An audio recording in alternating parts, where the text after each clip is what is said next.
नमस्कार दोस्तों, online YouTube channel पर आपका स्वागत है।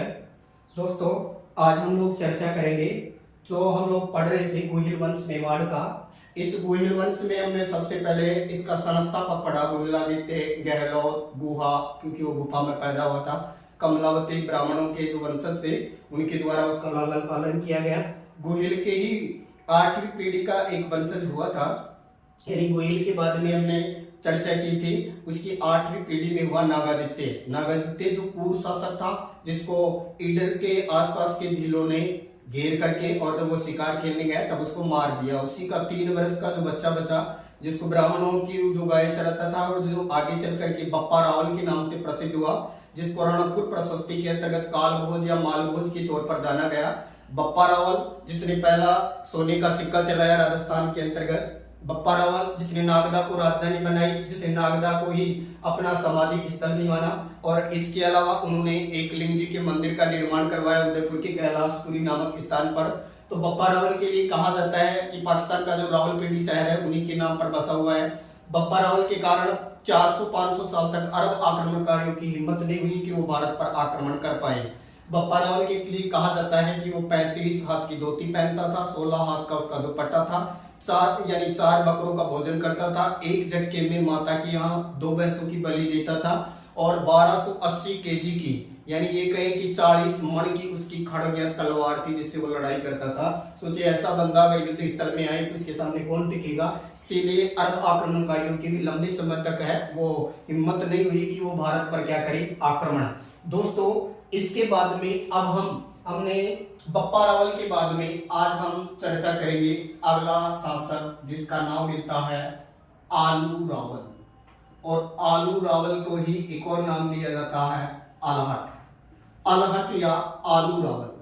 दोस्तों, अलहट या आलू रावल ने क्या किया, जो पहले राजधानी जो नागदा थी, इन्होंने राजधानी चेंज की और आलू रावल या अलहट ने अपनी राजधानी किसको बनाया, जो आड़ नदी किनारे जो शहर है वो है आहड़। तो आहड़ को इन्होंने अपनी राजधानी बनाई आलू रावल या अलहट ने। इसी ने आहड़ में वराह मंदिर का भी निर्माण करवाया।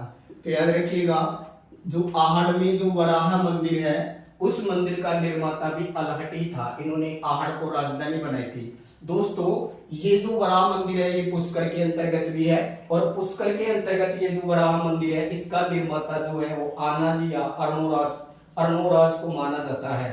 दोस्तों, ये जो अलहट या आलू रावल था, ये पहला बंदा था जिसने इंटरनेशनल मैरिज की थी, अर्थात इन्होंने हूण राजकुमारी हाइया देवी से विवाह किया था।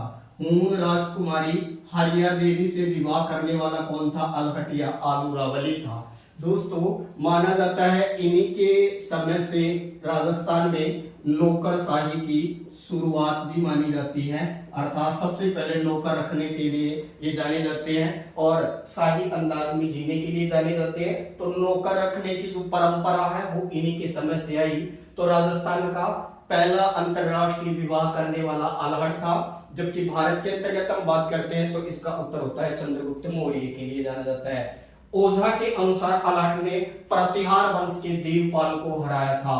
जो प्रतिहार या गुर्जर प्रतिहार वंश का जो शासक था देवपाल, इस देवपाल को हराया था। ऐसा कौन मानता है, ऐसा गौरी शंकर ओझा मानता है। तो दोस्तों, अलहट को ख्यातों में आलू रावल के नाम से जाना जाता है।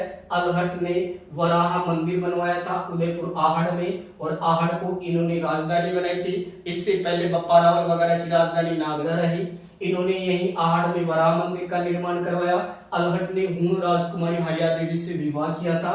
इन्हीं के द्वारा नौकरशाही की शुरुआत की गई और इन्होंने ओझा के अनुसार प्रतिहार वंश के जो शासक थे देवपाल, उनको भी हराया था। इसके बाद में दोस्तों अगला जो शासक आता है वो आता है रणसिंह। तो आलू रावल के बाद में अगला जो हम शासक जिसकी चर्चा करेंगे वो है रणसिंह। रणसिंह के समय ये गुहिल वंश 2 भागों में डिवाइड हो गया। रणसिंह का एक पुत्र था शेम सिंह, इस शेम सिंह के द्वारा, और दूसरा पुत्र था राहप। तो याद रखिए, शेम सिंह के द्वारा रावल शाखा की स्थापना की गई और इन्होंने अपना शासन स्थापित किया चित्तौड़ में। जबकि बात करें राहत ने राणा शाखा की शुरुआत की और इनका संबंध जिस गांव से बनता है वो है सिसोदा गांव। तो याद रखिए रण सिंह के समय गोहिल वंश दो भागों में डिवाइड हो गया। एक इसके बड़े पुत्र क्षेम सिंह ने रावल शाखा की शुरुआत की और इसका एक पुत्र था राहत, इनके द्वारा राणा शाखा की शुरुआत की गई और माना जाता है इन्होंने सिसोदा गांव को आधार मान करके ऐसा किया। इसके नेक्स्ट चलते हैं दोस्तों, फिर आता है फेमस जैत्र सिंह। तो अगला जो शासक है जिसकी हम चर्चा करेंगे वो है जैत्र सिंह। जैत्र सिंह के समकालीन दिल्ली का सुल्तान था इल्तुतमिश। जैत्र सिंह के समकालीन दिल्ली का सुल्तान कौन था? इल्तुतमिश था। और जैत्र सिंह जो है इस जैत्र सिंह के लिए फेमस है और ये जाना जाता है जैत्र सिंह। जैत्र सिंह के समय दिल्ली का सुल्तान कौन था? तो दिल्ली का सुल्तान इल्तुतमिश था। तो याद रखिएगा दिल्ली का सुल्तान इल्तुतमिश था और इल्तुतमिश ने इसके ऊपर आक्रमण किया था। माना जाता है इल्तुतमिश ने नागदा पर आक्रमण किया था, इसीलिए इन्होंने अपनी राजधानी चेंज कर दी और इन्होंने अपनी राजधानी जो बनाई वो बनाई चित्तौड़ को। तो याद रखिएगा इल्तुतमिश ने बार बार किस पर आक्रमण किया? नागदा पर, और नागदा को लूटा इसने, इसलिए ये कहे कि जैत्र सिंह ने अपनी राजधानी कहां बदल दी? चित्तौड़ में। तो चित्तौड़ को राजधानी बनाने वाला कौन था? जैत्र सिंह। और बात करें दोस्तों जैत्र सिंह के बारे में जो उल्लेख मिलता है ये हमें किस में मिलता है? तो याद रखिएगा जो ग्रंथ मिलता है हमीर मद मर्दन। ये हमीर मद मर्दन जो ग्रंथ है इसमें हमें इल्तुतमिश के बारे में जानकारी मिलती है। और इल्तुतमिश व जैत्र सिंह के मध्य 1227 ईस्वी के आसपास एक प्रसिद्ध युद्ध लड़ा गया था। तो दोस्तों याद रखिएगा भूताला का युद्ध। तो भूताला का युद्ध कब हुआ? 1227 ईस्वी में हुआ। किस किस के बीच हुआ? जैत्र सिंह और दिल्ली का सुल्तान इल्तुतमिश के बीच हुआ। और इसकी जानकारी हमीर मद मर्दन जो ग्रंथ है उससे मिलती है। और हमीर मद मर्दन जो ग्रंथ है ये जय सिंह सूरी का है। जय सिंह सूरी का ये ग्रंथ है, याद रखिएगा। हमीर मद मर्दन किसकी रचना है? जय सिंह सूरी की रचना है दोस्तों, याद रखिए। इल्तुतमिश के समकालीन दिल्ली में, यानी ये जैत्र सिंह के समकालीन दिल्ली में कौन था? इल्तुतमिश। माना जाता है जैत्र सिंह ने दिल्ली में 6 सुल्तानों का समय देखा था, याद रखिएगा। 6 सुल्तानों का समकालीन रहा था जैत्र सिंह। तो याद रखिए प्रसिद्ध भूताला का युद्ध का संबंध भी जैत्र सिंह से ही है। इसके नेक्स्ट चलते हैं दोस्तों, फिर अगला जो शासक आता है वो है समर सिंह। तो अगला जो शासक मिलता है वो है समर सिंह। और समर सिंह जो था इसी का एक पुत्र था कुंभकर्ण। तो अगला जो शासक आता है वो है समर सिंह। समर सिंह का एक पुत्र था कुंभकर्ण और ये कुंभकर्ण जो है ये कहां चला गया? नेपाल चला गया था और नेपाल में जाकर के इसने यहाँ गुहिल वंश की शुरुआत की थी। गुहिल वंश की स्थापना, तो नेपाल में गुहिल वंश की स्थापना करने वाला कौन था? कुंभकर्ण को माना जाता है। और कुंभकर्ण का जो संबंध है दोस्तों ये कहां से माना जाता है? तो ये माना जाता है कि कुंभकर्ण ने नेपाल में गुहिल वंश की स्थापना की थी। इसी का दूसरा पुत्र जो था उसका नाम था रतन सिंह। दूसरा पुत्र था रतन सिंह और रतन सिंह का संबंध चित्तौड़ से है और माना जाता है इनके समय प्रसिद्ध शाखा हुआ था 1303 का। इसी को हम चित्तौड़ के शाखे के तौर पर जानते हैं। दोस्तों अगला जो शासक आता है फिर समर सिंह के बाद में इसी का पुत्र रतन सिंह।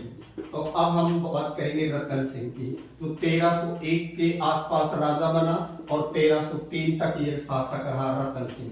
दोस्तों रतन सिंह की प्रसिद्ध रानी का नाम याद रखिएगा, कई बार पूछता जाता है, पद्मिनी। और पद्मिनी का एक भाई था बादल। और ये कहे कि एक इस बादल का चाचा गोरा, तो गोरा और बादल आपस में चाचा भतीजा थे और इनका संबंध पद्मिनी से था और माना जाता है पद्मिनी रतन सिंह की पत्नी थी। दोस्तों एक ग्रंथ है पद्मावत। पद्मावत जो ग्रंथ है ये लगभग 1540 ईस्वी का है और घटना 1303 की है। ये पद्मावत ग्रंथ जो है ये किसके द्वारा लिखा गया है? तो ये मोहम्मद मलिक जायसी का ग्रंथ है पद्मावत। इस पद्मावत ग्रंथ में ही पद्मिनी की कहानी का उल्लेख है इसमें ये बताया है कि एक राघव चेतन नाम का एक ब्राह्मण होता है। ये ब्राह्मण पद्मिनी की सुंदरता को देख करके बेहोश हो जाता है।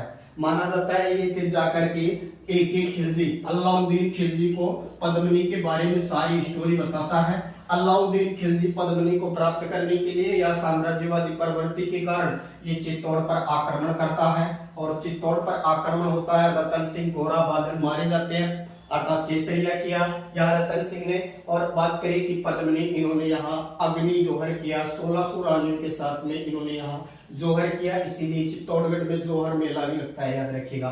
तो राघव चेतन नामक ब्राह्मण ने पद्मिनी की कहानी ये किसको बताई थी? तो अलाउद्दीन खिलजी को। और माना जाता है कि पद्मिनी की कहानी रतन सिंह को बताने वाला एक तोता था जिसका नाम मिलता है हीरामन तोता। ये हीरामन तोता मनुष्य की तरह बोलता है और इन्होंने पद्मिनी की सुंदरता के बारे में रतन सिंह को बताया था। दोस्तों ये मिलता है उल्लेख कि गंधर्व सेन नाम का एक व्यक्ति था जो सिंहल द्वीप के अंतर्गत निवास करता था। चंपावती उनकी रानी थी, लेकिन श्रीलंका के इतिहास में गंधर्व सेन नाम का राजा ही नहीं हुआ। तो इसका मतलब ये एक मनगढ़ंत कहानी है, क्योंकि मोहम्मद मलिक जायसी एक छायावादी कवि हैं और इनके द्वारा यहाँ आत्मा, परमात्मा और भौतिक चीजों को आधार मान करके पूरा घटनाक्रम लिखा गया है। तो दोस्तों इस गुहिल वंश की रावल शाखा का यहीं पर समाप्त हो जाती है। अलाउद्दीन खिलजी चित्तौड़ को जीत लेता है और अपने पुत्र के नाम पर चित्तौड़ का नाम बदल के कर देता है खिजराबाद। तो याद रखिए चित्तौड़ का नाम बदल कर क्या कर दिया गया? खिजराबाद। और अपने पुत्र खिजर खां को यहाँ का क्या बना देता है? शासक। इसके यहीं से रावल शाखा समाप्त होती है। अगले एपिसोड में हम लोग हैं वो सिसोदा ग्राम से सिसोदिया अर्थात राणा हमीर, जिन्हें मेवाड़ का उतारा कहा जाता है, वहां से हम अगला चैप्टर स्टार्ट करेंगे। तो दोस्तों चैनल को अधिक से अधिक लाइक करें, सब्सक्राइब करें। Thank you.